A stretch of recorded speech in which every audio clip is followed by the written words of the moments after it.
Hey, Wagwan, what y'all deal with? Yo, I don't know how many of you heard Trump's most recent speech, where he told the story, the very theatrical story, I might add, of the assassination attempt in Pennsylvania, where he talks about the most heroic Secret Service who rescued him and his ear from the sniper's bullet. As you already know, the assassin's bullet came within a quarter of an inch of taking my life. So many people have asked me, what happened?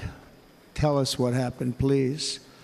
And therefore, I will tell you exactly what happened, and you'll never hear it from me a second time because it's actually too painful to tell. It was a warm, beautiful day in the early evening in Butler Township in the great Commonwealth of Pennsylvania. Music was loudly playing, and the campaign was doing really well. I went to the stage, and the crowd was cheering wildly. Everybody was happy.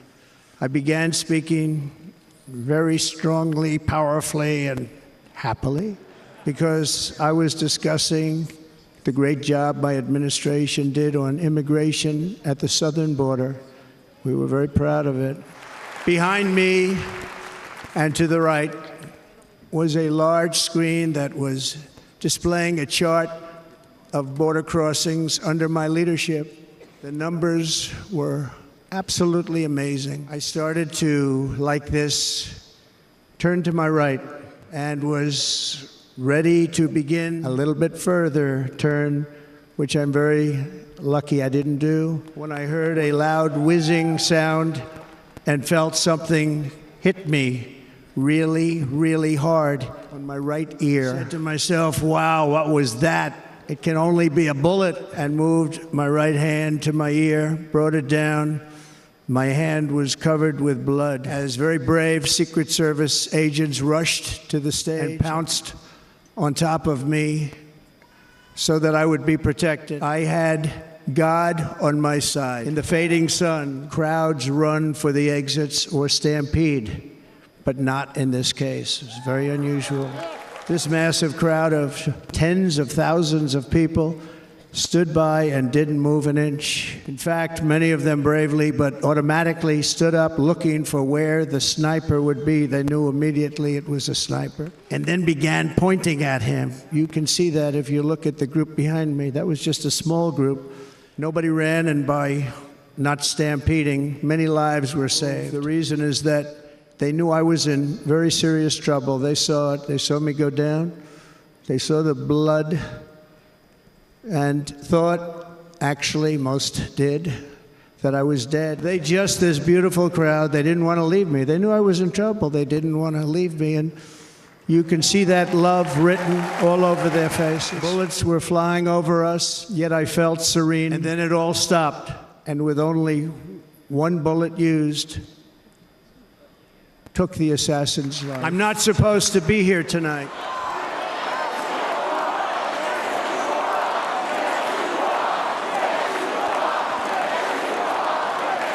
In watching the reports over the last few days, many people say it was a providential moment. It was when I rose surrounded by Secret Service. The crowd was confused because they thought I was dead, but I could see it. I wanted to do something to let them know I was okay. I raised my right arm, looked at the thousands and thousands of people that were breathlessly waiting, and started shouting, "Fight, fight, fight."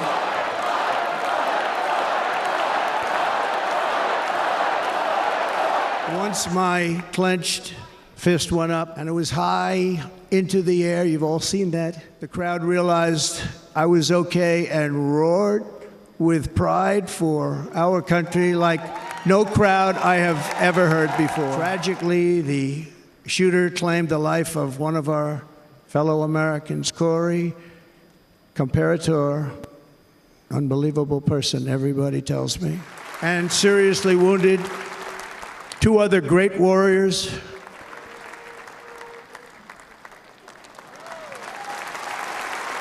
I must say, whoever wrote the script for that speech was an amazing writer. I mean, I give props where they do. I mean, I don't know about y'all.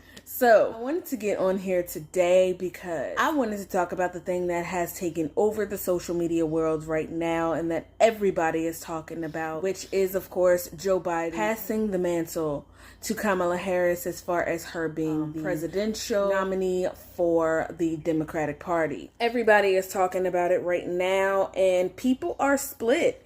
Right now, there are a lot of people who are saying we're so glad that Biden passed it to Kamala Harris. We feel like she'll be an amazing president and she's going to represent us. And then, of course, there is some other people, the majority, I might add, of black people who are saying she definitely does not represent us. And where is her black experience? A lot of us really feel like she's not like us. She has done a lot of things that has separated her by far from black people, which, goes back to her time as a prosecutor in California, where she had high numbers of prosecution of black men. It was something that you can't come back from. You know what I'm saying? If that is what you are known for doing. A lot of people are saying we can't erase that. We can't erase the fact that she went to great lengths once she became the vice president to make sure that everybody knew that she was not going to be doing things for black people. I guess she wanted white people to know that she was not going to come in and, hook her people up. I feel like by doing that, she did by far separate herself from black people by doing that. Also, she has come in basically trying to ride the whole feminism coattail. And I think that by her doing that, she's making sure that everybody knows that General Kamala Harris is coming in to save women's ass. Big sister General Kamala Harris almighty. And I really feel like by her doing that, she has made it more about her being a woman than about her being black. So, of course, a lot of the feminist women are really just standing behind her because of that. But by her doing that, it really has put her along the same lines as Hillary Clinton. Right. However, the difference between her and Hillary Clinton is that no matter how feminist that you are still black. And also at the same time, Hillary had the Clinton name behind her. Who you got standing behind you, boo? Who you got standing behind you, boo?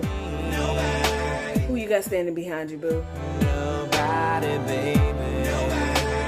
So, it might not get you the same result. Another thing they're talking about is the fact that Joe Biden did not always stand behind Kamala Harris 100%. As a matter of fact, he doubted her ability to be a presidential nominee because he felt like she was not qualified. So now all of a sudden him doing this song and dance for her is kind of one of those things where you gotta doubt his intentions because he really didn't always feel like she was going to be somebody that could stand in that position in the first place. However, like I said, there are a great number of people who do support her campaign. As a matter of fact, from what I understand, she has now received $50 million in grassroots donations. Holy shit. So people are putting money behind her campaign, even though she has not officially been nominated presidential-elect for the Democratic Party. But people are, like I said, by far split in. I've seen a great number of opinions on both ends. A lot of people are saying at this point that it's really doubtful whether she's going to beat Trump in this election because, let's be honest, man, Trump has made himself into a rap star